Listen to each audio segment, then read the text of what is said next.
My daughter slid a brochure across the kitchen table. Sunrise Meadows Assisted Living. Glossy photos. Smiling seniors playing bingo. A nurse pushing a wheelchair down a beige hallway. "Dad," she said, "it's time." I was 68 years old.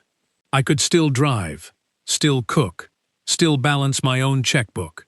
But to my kids, I had become a problem to be managed. That night, I couldn't sleep. And somewhere around 3 a.m., staring at the ceiling of the house I'd paid off 20 years ago, I made a decision that changed everything. 6 months later, I wasn't in a nursing home. I was on a beach in the Philippines, drinking fresh coconut water, living better than I had in decades, on less than $1,600 a month. This is my story. And if your kids are starting to look at you like a burden, you need to hear it. It started with what my son called a family meeting. That should have been my first warning. Nobody schedules a family meeting to give you good news. They sat me down in my own living room. My son, my daughter, and my son-in-law, a man who has never once fixed anything in his own house, all looking at me with that careful, rehearsed concern. "Dad, we worry about you being alone." "Dad, what if you fall?" "Dad, the house is too much for you." Here's what they didn't say out loud. The house was worth $410,000, and Sunrise Meadows cost $5,200 a month. You do the math on where they thought that money should go. I'm not saying my kids are evil. They're not. They love me, in that modern American way where love means outsourcing you to professionals. But I raised those kids. I worked 34 years. I buried their mother. And now I was supposed to trade my freedom for a shared room, scheduled meals, and a plastic wristband with my name on it. I looked at that brochure one more time, and I said one word: no. That night I got on my computer. I don't even remember what I typed. Something like, cheapest places to retire with dignity. And there it was. The Philippines.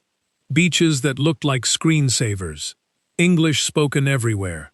A culture where they don't warehouse their elderly. They honor. Where a grandfather at the dinner table is the most respected seat in the house. And the numbers didn't look real. A one-bedroom condo near the beach, $350 a month. A full meal at a local restaurant, $3.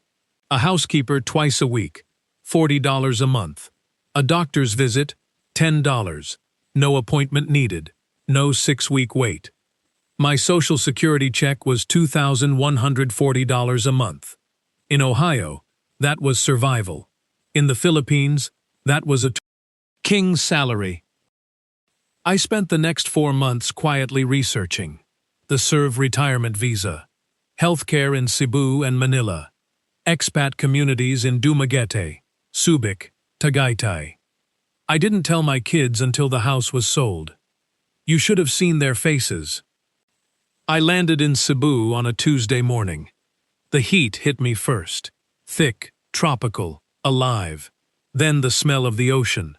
Then something I hadn't expected at all. Respect. The young man at the airport called me sir, and meant it. The taxi driver asked about my family, my health, my plans. Not to be polite, but because in the Philippines, an older man is someone worth talking to. In America, I had become invisible. Cashiers looked through me. Doctors talked to my daughter instead of me. My own children spoke about me like I wasn't in the room. In the Philippines, they have a word. Lolo.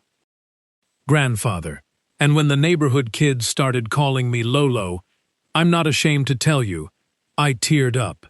I rented a 2-bedroom house 3 blocks from the water, $420 a month, furnished, with a mango tree in the yard. My nursing home has an ocean view. Let me break down exactly what my life costs, because I know that's why half of you are here. Rent, 2-bedroom house near the beach. $420. Electricity and water. $95. food, eating out, and groceries.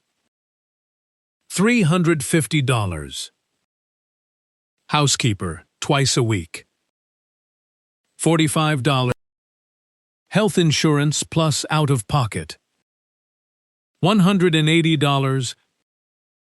Phone and internet. $40. Transportation, I don't even need a car. $60. Entertainment, hobbies, spoiling the neighborhood kids.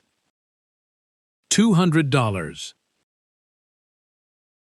Total, around $1,390 a month.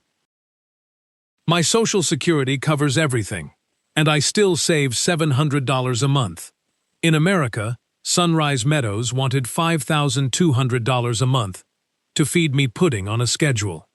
Here, I eat fresh mango for breakfast, grilled fish caught that morning for dinner, and I answer to no one.